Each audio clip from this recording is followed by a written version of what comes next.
That's such a great favor. Good afternoon, everybody. Welcome to the December 13th meeting of the Sacramento Transportation Authority. Will the clerk please call roll and establish a quorum, and you can mark me as absent-minded. Good afternoon. Directors Campion, Carr, Here. Fox, Frost, Gatewood, Gira, Here. Hanson, Here. Howell, Here. Hume, Kennedy, Here. Natoli, Here. Peters, Here. Chenier, Cerna, Suen, Here. and Mr. Harris. Here. You have a quorum.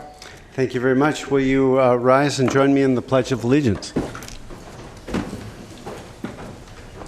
Salute.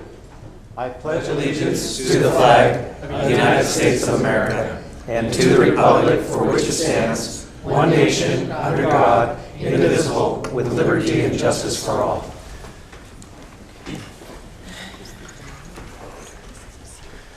Well, thank you, everybody, for being here. And we'll start off the meeting with comments on items not on the agenda. I have, looks like, one speaker. That would be, I'll be darned, it's Jeffrey Tartagia. Welcome, Jeffrey. We have lots of things to cover, so my quick and brief note is to say to you this. Guys, if you're meeting on Fridays with your consultant, this is not a good idea unless you make it public.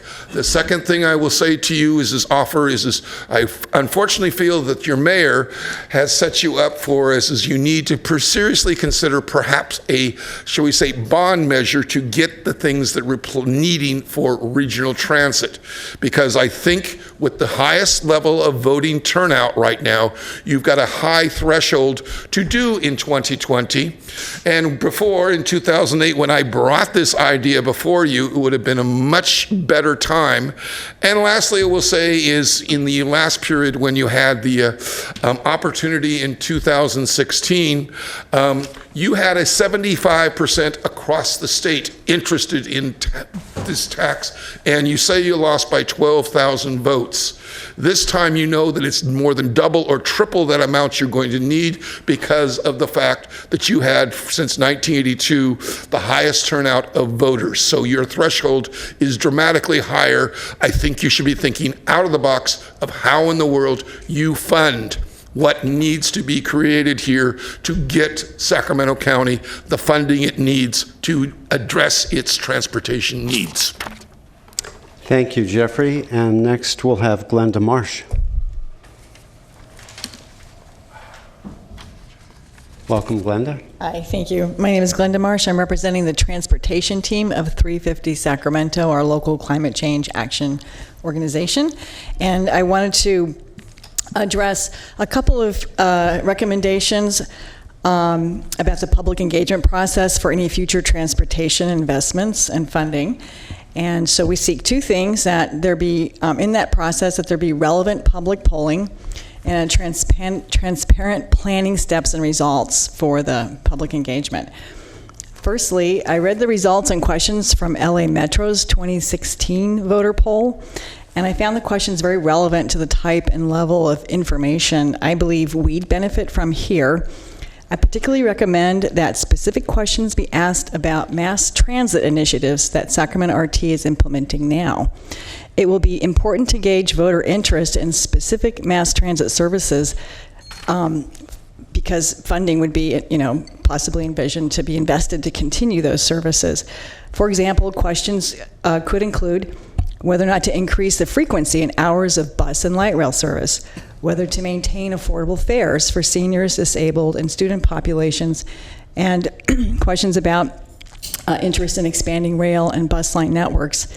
I also urge including questions that identify what goals the public believes our investments should achieve and the priorities amongst goals, and not be limited to focusing on preferences for types of transportation. For example, questions around safety, pollution, access to jobs and education, affordability, maintenance, and congestion are important and should be asked without creating biases toward pavement solutions. Secondly, community stakeholders understand that the STA has already convened municipal and agency transportation executives to gather their needs for transportation expenditures. 350 Sacramento would like to see all needs assessments and needs inquiries incorporated into a comprehensive engagement plan that is visible to the public so that we know what information gathering is planned, with whom, and what geographic area is involved. This will allow all stakeholders to understand when the best time is to prepare information, what sources are being utilized, and provide input to you in a timely manner. So thank you very much for listening to my recommendations from 350 Sacramento. Linda, if you'd forward those questions to me, then I'll bring them to the committee when we meet with the consultant. Thank you, I will do that. All right, thank you. Okay, that's all the public comment off the agenda. Next is our executive director's report.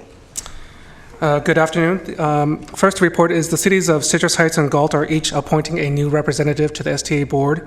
The city of Folsom will also be appointing a new STA board alternate. So come the first STA board meeting in 2019, which is going to be February 14th, we'll see a lot of new faces.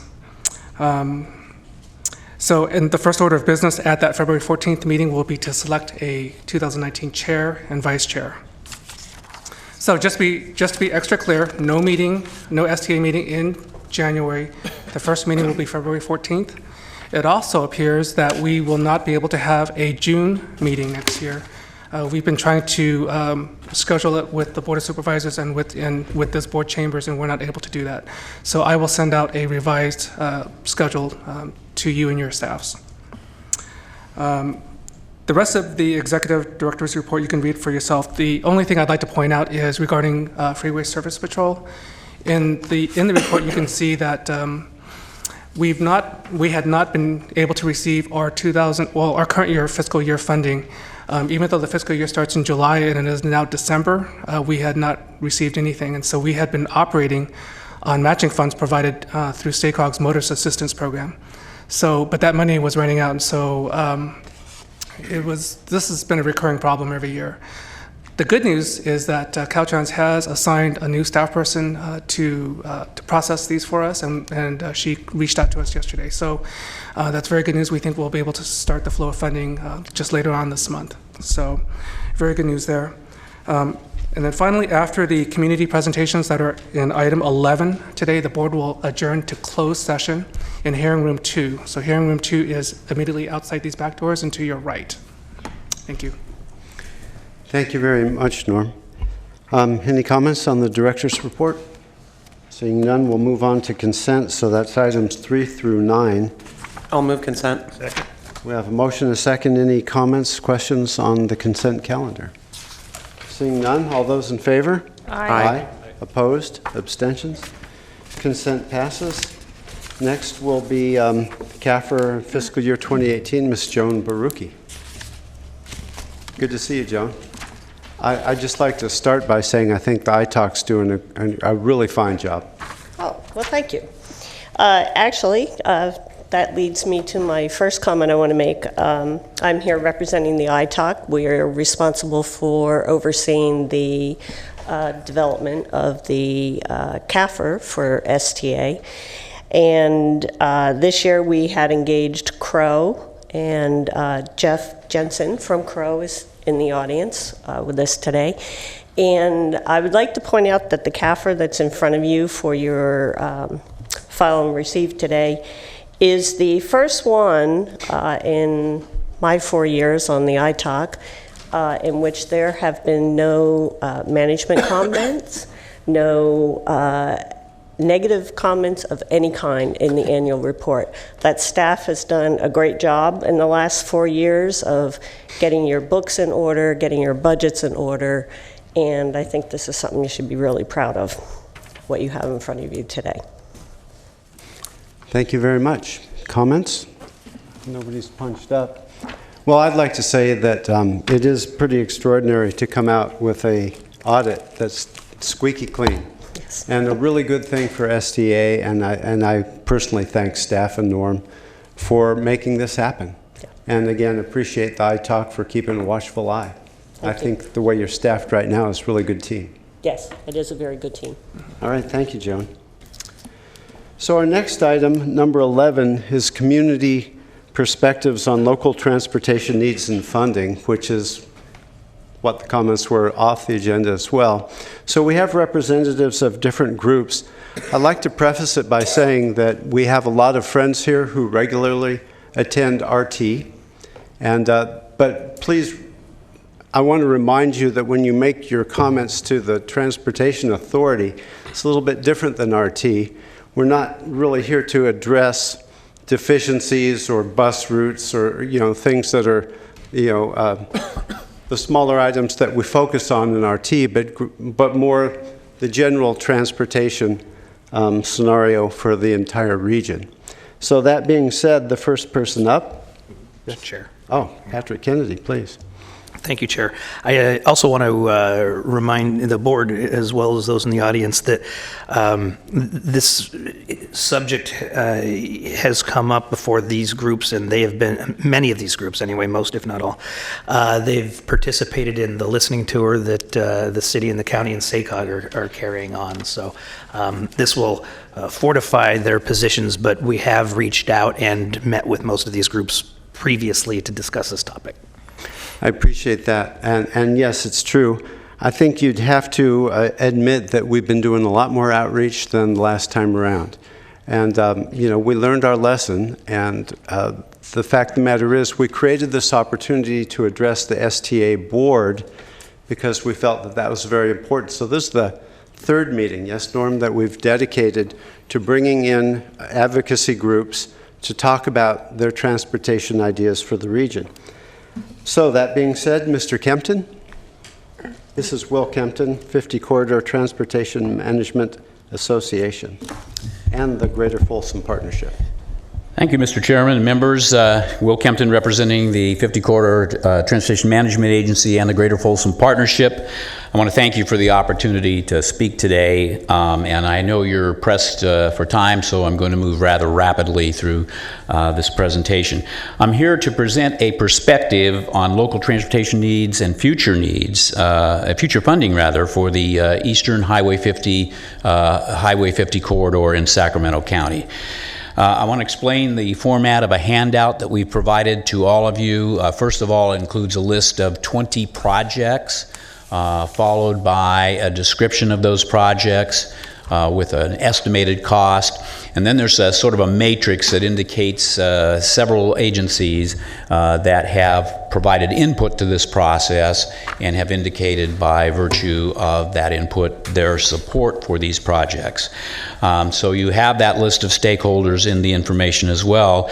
The list that we're providing you today is not in priority order. It's simply a compilation of those projects which the TMA and the other stakeholders think are important in the Highway 50 corridor as we move forward over the next several years.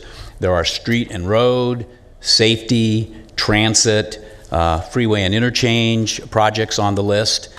So it's a compilation of a broad range of projects. Again, I indicated 20 projects totaling nearly $700 million, and we recognize you're going to be asked to consider a huge a number of projects with a pretty significant price tag. Many of the projects will help reduce greenhouse gas emissions and will lower VMT as well. We haven't included anything in the handout, but we understand and recognize that maintenance and rehabilitation, in spite of Senate Bill 1 and the additional state money that's available for those purposes, will not be sufficient to take care of the huge rehab needs that we have on our system, and we expect that that'll probably be an issue that you'll address going forward as well. I do want to indicate that the 50 Corridor TMA supports all of these projects. Again, these are generally within the jurisdiction of the TMA, and we look to work with you for future partial funding or otherwise. And as I say, the stakeholder support is indicated by the checks in those columns. I also want to take a moment before I leave the podium to introduce Sue Fry, our TMA's new executive director, who is sitting here. Next to her, as most of you know, is Rebecca Garrison, who is abandoning us for the state of Mississippi. I don't understand that, but nonetheless, we're sorry to see her go. And on a personal note, I want to bring greetings from Bob Holderness, who just had knee replacement surgery and has spent the last couple of weeks driving his wife crazy. He just texted me to let me know that he is watching the proceedings on television. And I would tell you, if I was recovering from surgery, I would be watching other things. Apologies to the state, to the Transportation Authority, but in any event, that completes my testimony. I'm happy to answer any questions. Questions? Comments? Thank you, Mr. Kempton. We appreciate it. And Mr. Holderness, if you're watching, please don't drive your wife crazy. And there are more interesting things to watch. Okay, next, ridership for the masses, Miss Barbara Stanton. Again, a very familiar face to most of the board. Hello. How do I do this? Do I poke it up? Okay. We're going to be very short, so we're not going to take up much of your time. Thank you for inviting us to speak with you, Chair Harris and members. Ridership for the Masses was founded in 2001 because we wanted to go to the state fair on a Sunday. And even though we had a light rail and 2 buses, 3.8 miles from the fair and 1 block from a light rail station, it would have taken us 45 minutes. So what is wrong with that picture? So we decided to form a group, and we got the bus that we wanted on the weekend, and we just started from there. Our mission is advocating for on-time, safe, affordable, integrated, and accessible, user-friendly public transportation, and our vision is any hour of any day. Our focus is changes to the Sacramento area transit system with emphasis on riders who cannot, for whatever reason, drive and rely on bus, light rail, bike, or feet for mobility. Our vision for transit, going through this, the other one, nervous. Our vision for transit in 5, 10, or 20 years is to offer people an equitable and cohesive system that crosses 6 counties to service people any hour of any day, including heavy rail. Is ridership for the masses in support of a tax initiative in 2020? We are undecided because of various factors. How is it going to be written? Will it be clear and concise message that is understood by all intellectual levels? Will it say what voters will receive for their yes vote or what they will not for their if they vote no? Ideally, we would like to see a half to 1 cent for regional transit, but we would compromise with a third or a half, better than what they have now. And we believe that community input is vitally important, even on the details. Whether it is a large organization with many members or a small one who can reach out to many people, they all have something to contribute, because each is working on a piece of the puzzle. And when all the pieces fit together, quality of life for Sacramento will be better. And in closing, we look forward to participating in the expenditure plan process and continuing in the discussion for more funding on transit. Thank you. Thank you, Barbara. Appreciate your efforts. So next will be Ms. Coco Cocazella from STAR, Sacramento Transit Advocates and Riders. Good afternoon. I'm actually going to read from a statement and also attempt to coordinate foils that don't directly correlate to this statement, so it's a juggling act. But we'll say a couple things. I'm going to be reading because I don't make much sense when I'm trying to make stuff up on the top of my head, so it may sound a little stilted, but this was prepared in advance. In addition, please feel free to stop me if you have any questions in between. The talk is divided into 3 sections: intro to STAR itself, principles of public transit effectiveness, and also concrete recommendations for budgetary considerations, as well as public outreach. And the foils are probably as wordy as I, so maybe a window into how I think. I bid good day to the Sacramento Transportation Authority board members, as well as to the attendant members of other Sacramento regional transportation agencies and officiating bodies, and to fellow members of citizen-based transportation advocacy groups. My name is Coco Cocozella. I'm a member of and am today representing Sacramento Transit Advocates and Riders, also known as STAR. We are a group of volunteer citizen advocates who meet at least once a month to focus our collective energies on how we can best help regional transit agencies understand and meet the ever-growing and evolving transit needs of citizens. Our core membership is about 20 strong, and we embrace opening our doors to any citizen who is interested in participating in the ongoing discussions and calls to action related to helping public transit succeed in our region. We have a high percentage, so some of the things that I'd like to call out about STAR and why we would be an interesting member at a table of discussion is we have a high percentage of members who rely on public transit solely. We've been providing actionable citizen feedback to the various transit and budgetary agencies for about 5 years.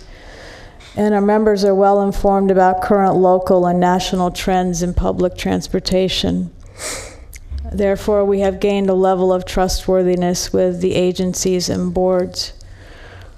Our goal is to have active representations, meaning speakers, at every major agency meeting and forum.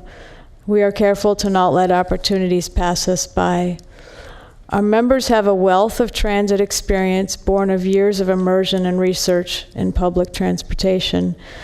And finally, our meetings result in actionable tasks related to researching topics, communicating with agency officials, and attendance at agency board meetings, forums, and citizen outreach activities.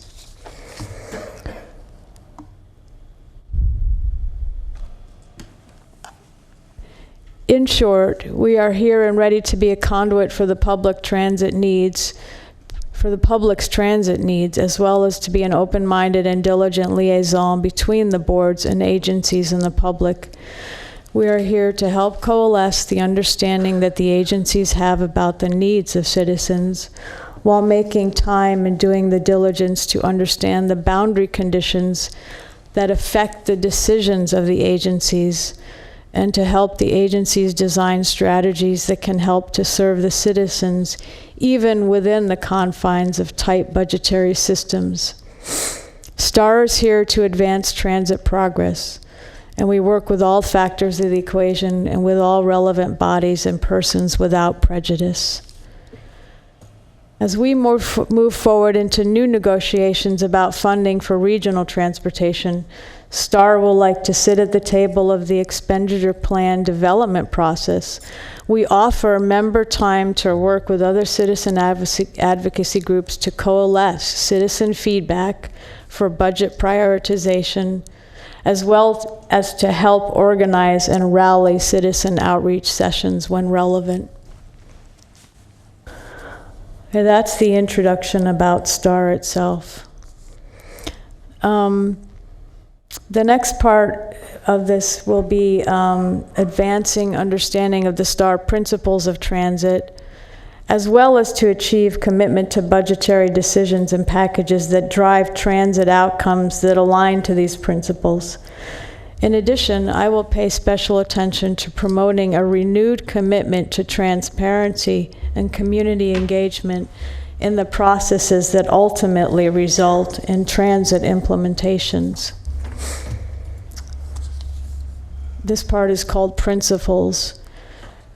And there's a quote that one of our members found that is very rich in its portrayal of the key factors for long-term success for public transportation systems. The quote is as follows: "An advanced city is not a place where the poor move about in cars. Rather, it's where even the rich use public transportation." And this is attributed to a former mayor of Bogota named Enrique Peñalosa Londoño. I use this as a segue to the next blurb in my talk. The most pressing transportation needs in Sac County can be described by three paradigms. Provide public transit that equally serves ridership of need along with ridership of choice. Promote and prioritize public transit in a manner such that development must support transit and transit must support housing. Provide a public transit infrastructure that allows citizens to thrive, pursuing their basic living and labor needs with an alternative to car use and with solutions that reduce congestion.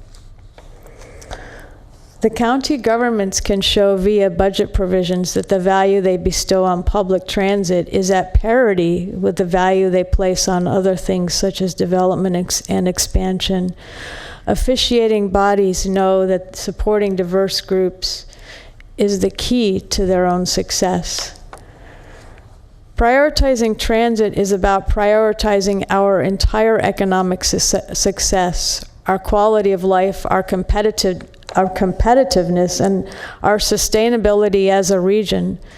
Sacramento County needs mobility for prosperity. Sacramento Mayor Steinberg wants to attract tech businesses which in turn rely on robust public transit networks as a strong alternative for employee mobility. Further, the sign of a truly successful community is one in which citizens themselves promote their own municipalities. Funds that might otherwise be used for locale-based advertising and promotion can instead be put into the infrastructure, including transportation initiatives that address mobility equity, that will increase the quality of life for a wide diversity of citizenry. This attention to the needs of citizenry in turn results in those same citizens advocating for their own communities. Ms. Cocozella, we had actually allotted about 5 minutes per group, Okay. and you're approaching 10, so I'm wondering if you can kind of summarize a little bit, and of course, submit your papers to us so that we can review them. But if you can kind of cut to the heart of the matter, I'd appreciate it. Yeah. Well, the principles of how to approach decision-making were part of the heart of the matter, but the next section relates to actual recommendations regarding budgeting. So I can skip a particular blurb that relates to SAC-RT breakdown in their own April 2018 retreat, because you can read that from their own reports. But a half-cent sales tax or sales tax equivalent would enable SAC-RT to sustainably provide the world-class transit services we need. And given the stated and recorded needs, STAR feels that a 1-cent tax initiative is an ideal and realistic goal. In addition, we feel that 50% of this new 1-cent tax measure should go to public transit. STAR suggests that the appropriate budgetary breakdown would be as follows: 60% ops and maintenance, 40% capital investment. And the rest is a sort of a wish list of items that probably you don't need to hear right now. You can read. So, yeah, thank you. Thank you very much. Appreciate it. Appreciate that. Our next presenter will be from the Sacramento Sierra Club, Ms. Diana Sorio.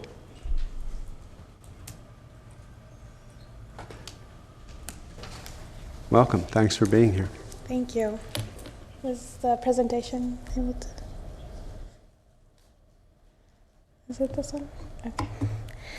Good afternoon, board members, Chair, Honorable Chair. My name is Diana Osorio. I'm the Mother-in-law chapter director of the Sierra Club with over 2,500 members living in the Sacramento area. I'm also the advocacy chair for the Cien Amigos board of directors. We are part of the forming coalition that seeks to be involved in the process of developing funding priorities in our region.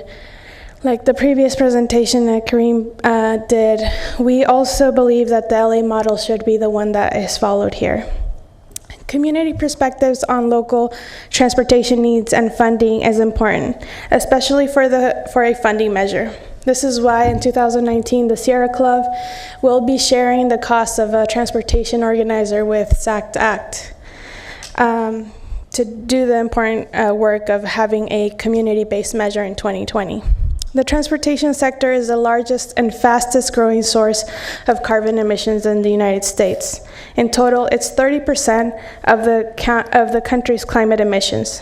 This does not have to be the case. Half of the world is living in cities. For many Americans, living in cities still means that they are dependent on a car. We seek to make cities more walkable, but solely environmental arguments don't work for all political parties as well as the constituents you all represent. This is why I will also focus on the economic and the health arguments. Families are spending 1/5 of their income on transportation. The county is spending more now on transportation than in housing because of the sprawl phenomenon called drive till you qualify. Finding homes further and further from jobs and city centers so that they're locked into the 2, 3, and when I lived in LA, almost 4 hours a day commute. When the housing bubble burst, the prices of gas went up. This flawed design not only hurt, but decimated many of the suburbs, especially in the Central Valley of California. Imagine putting everything you have into your mortgage, then losing everything and paying double the gas. Now imagine our county decides to set priorities. Instead of reaming out roads, we institute skinny street programs and fund public transit. And instead of more roads and highways, we actually invest in bicycling and walking. This is what Portland did in the 70s. They spent over $60 million in a 30-year period, which kind of comes to $2 million a year, which is less than 10% of what we spend on the Golden One Center. Portland vehicle miles traveled actually peaked in 1996 and has been dropping ever since. They drive now 20% less than the rest of the country. Economist Joe Cartwright did the math, and it adds up to 0.3% of an income earned in the region. What would the money be spent on if we did less driving? It's spent on the local economy. In fact, statistically speaking, people tend to invest more in their homes. And what is more local than that? By the way, differentially, 85% of the money that is spent on driving leaves our local economy. According to the economic studies, the best economic strategy is to become a place where people want to live. So let's become that. The health argument is scary. We all saw the findings that the American Lung Association put out this April, where Sacramento is the 5th in the nation for ozone pollution, jumping up to 3 spots from last year. In Sacramento, there is 46,000 children and 155,000 adults with asthma. Children and seniors are among the most vulnerable populations for developing complications from breathing bad air, and it's almost all coming from car exhausts. Our urban vehicle mile travel is a good predictor of the asthma problems in our county. I think I forgot to click. And yet, our biggest health crisis is obesity. 1 in 3 Americans is obese, and the second third of the population is overweight. We have the first generation of children in America who are predicted to live shorter lives than their parents. There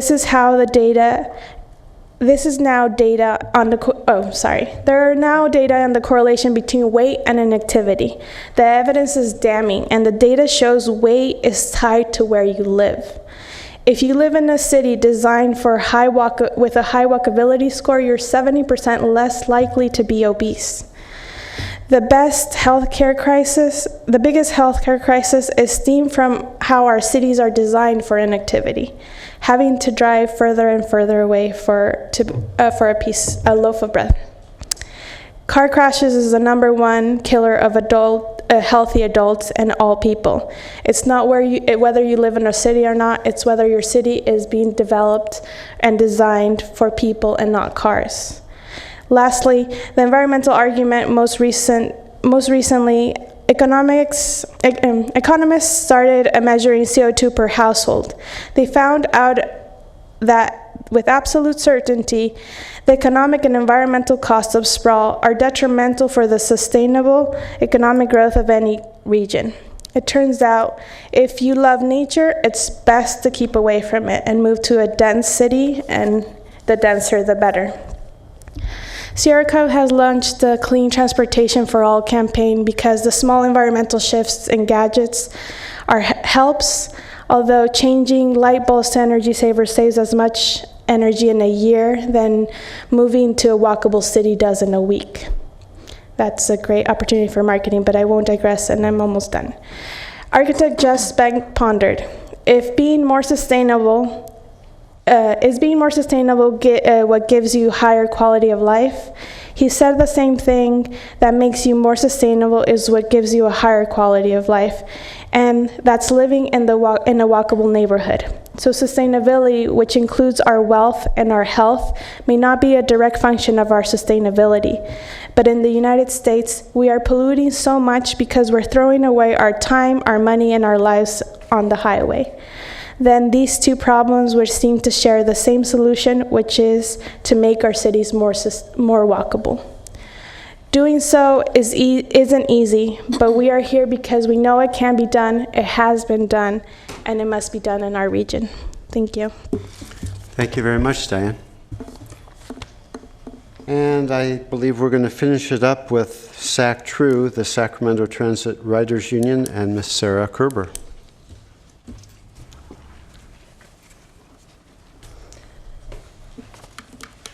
Good afternoon, members of the board. My name is Sarah Kerber. I am a member of the Sacramento Transit Riders Union, SAC-TRU.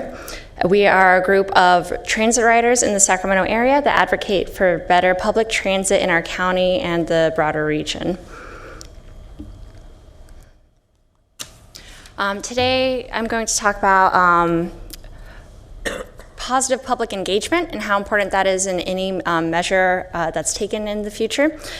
Developing an ongoing and broad public engagement program is key. I think this is a great step towards that, and we appreciate being invited to participate in this public engagement process. Showing riders and the public how good our public transit system could be with additional resources, we think should be a priority of any marketing around an upcoming tax measure. We really think that stressing positive public engagement, it should be a central core messaging that goes with any sort of outreach. And using outreach and research as a way to build momentum and enthusiasm around any sort of tax measure. Every time you engage with the public can be an opportunity to market a public measure that you move forward with. Conducting a needs assessment at the neighborhood level and highlighting specific projects and improvements with that additional funding could be used for, we believe is critical to any upcoming measure. And I'm just going to skip all this because it's very specific to regional transit. And so community-oriented messaging. People want to vote on concrete improvements in their neighborhoods and lives. The needs assessment will help enable this. If you know what the community is looking for, if you're engaging with them at the local level, you'll be able to identify what's going to motivate them to get out and vote for your measure. Providing real examples of how expenditures are going to help them directly, making it local, making it meaningful is going to get people engaged and enthusiastic about voting for a measure. Getting into the weeds for the campaign and outreach material we believe is important. When the last measure went through in 16, thank you. The only image I have that I remember is potholes. That's all I remember. I didn't see any happy people riding buses. I didn't see any people out there improving our transit system. So again, we engage on a national level with other transit organizations to see what they're doing around transit measures that have passed in recent years. And they all have happy people riding transit. They have people going grocery shopping, living their lives in a really positive way in all of their marketing material. And so one activity that I want to highlight before I finish is the Sacramento Transit Challenge, Sacramento Transit Riders Challenge in 2018, where we invited members of the SAC-RT board to ride public transit for 1 week. And Patrick Kennedy, chair of Sacramento RT, was our runner-up with 18 rides in a week. It was great. There was a lot of public engagement on social media around it. People were commenting about how they never thought, or they hadn't thought about public transit in a long time, but this was reminding them that it was here, reminding them of how easy it was to participate. We hope when we do this again in 2019 that we get even more participation from the SAC-RT board and from members on other boards. And so with that, I'd like to thank you for inviting the SAC True to speak to you today, and we're happy to work with you outside of this forum to talk more about some of our thoughts on improving public transit. Thank you. Thank you, Sarah. I'd just like to say that Supervisor Kennedy, he is a frequent transit rider, but he was pretty focused on winning, too. We have two members of the public who would like to speak. Mr. Mueller, will you step up?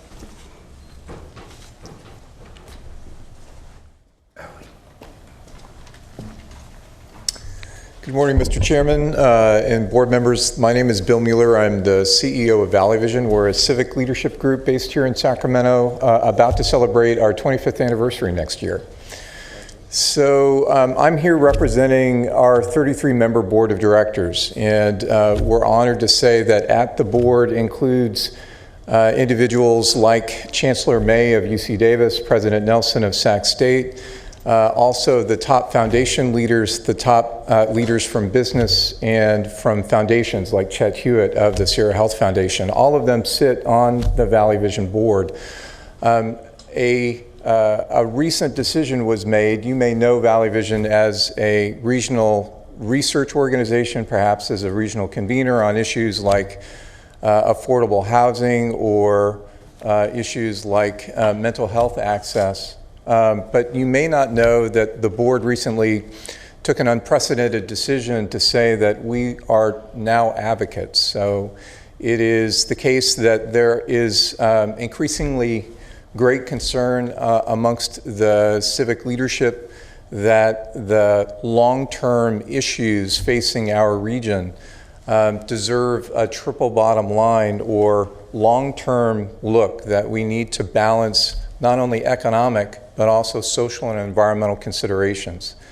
And so effective in 2018, Valley Vision is beginning a process by which it will be more actively engaged in public policy matters and issuing reports and other things in order to encourage long-term policy making that's based on facts and evidence, but also has this long-term sustainability in mind. So with that said, the Valley Vision board met in November, and given the immense importance of transportation as it relates to the long-term health and vitality of the Sacramento region, had a discussion and debate about what the transportation priorities ought to be for the Sacramento region from their point of view as major employers, as people that invest in the community, as organizations like President Nelson's that has 32,000 students in any particular year. So what are the interests of these major employers?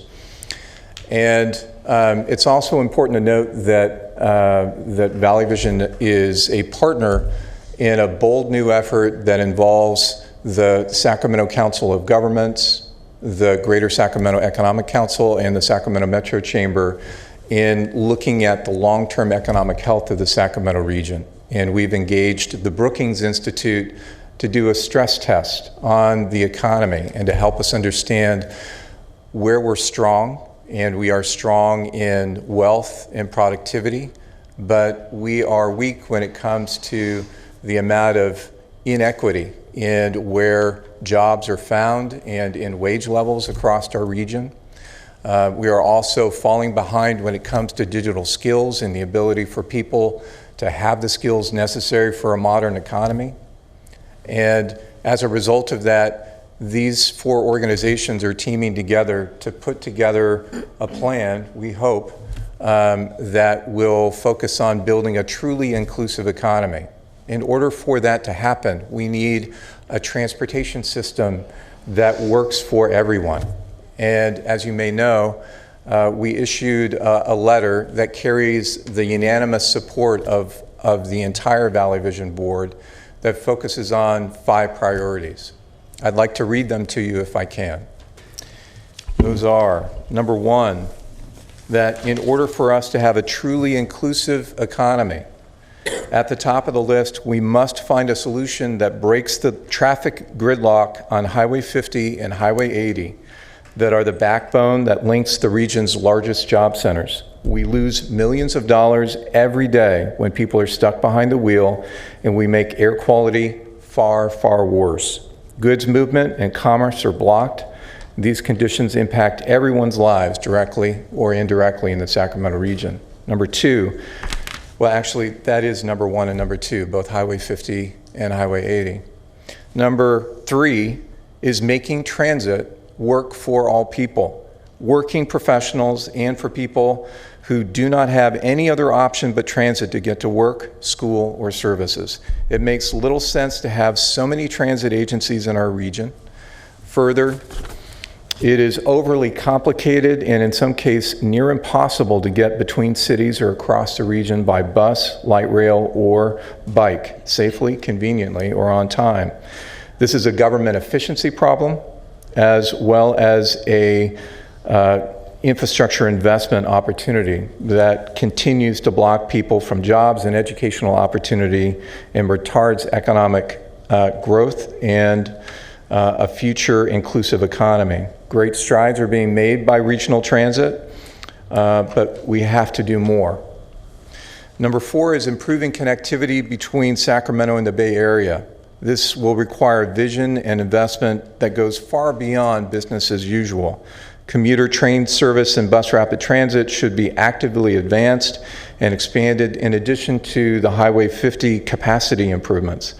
Being better connected to the world's epicenter for technology is a wise long-term economic investment strategy and provides job and business growth opportunities to existing and new firms important to all communities. Last, but far from least, number 5 is we have to improve connectivity and public investment in and around the Sacramento International Airport. This is the gateway for this region to the world. Look at any other metro, and their major airport is the hub of their transportation and job network. Access, opportunity, and growth, the core tenets of economic inclusion, are served by public and private investment here. These, we believe, are the most important transportation investments that we can make in the Sacramento region in order for us to grow jobs and to build an inclusive economy. We are very much want to encourage you, as we will encourage others, to support this. And I also want to reflect just very briefly on the commentary that I've already heard from all the groups. I think there is a growing consensus behind these priorities and the importance that we need a roads and public transit solution in order to work for everyone in our economy. Thank you. Bill, thanks so much. You know, we're all familiar with Valley Vision, and of course, with all the boards and commissions we sit on, we're very familiar with the principles and the needs.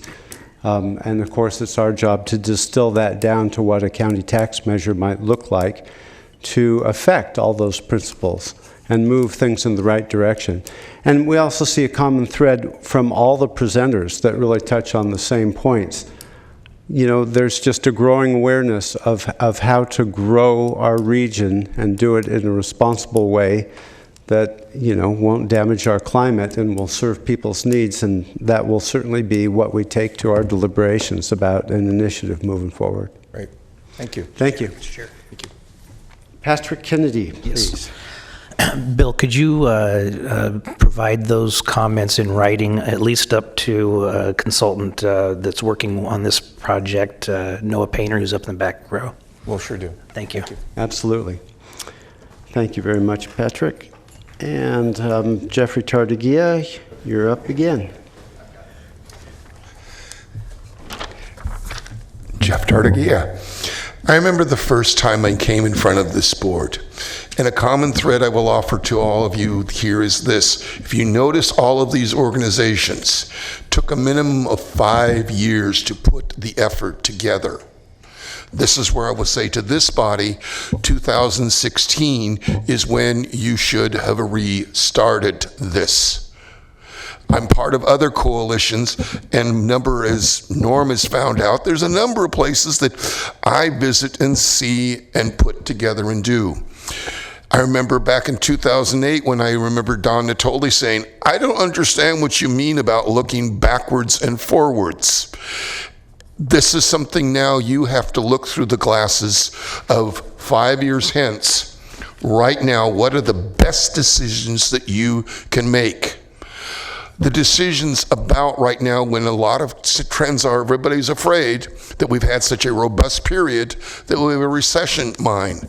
So what is the best recession-proof efforts that you can make in proofing right now and getting ready?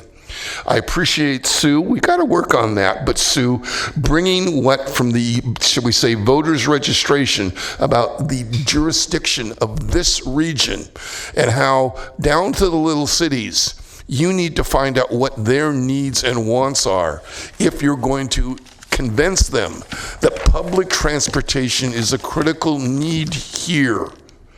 Because if you don't, again, it will fail. And this is what you don't need: failure.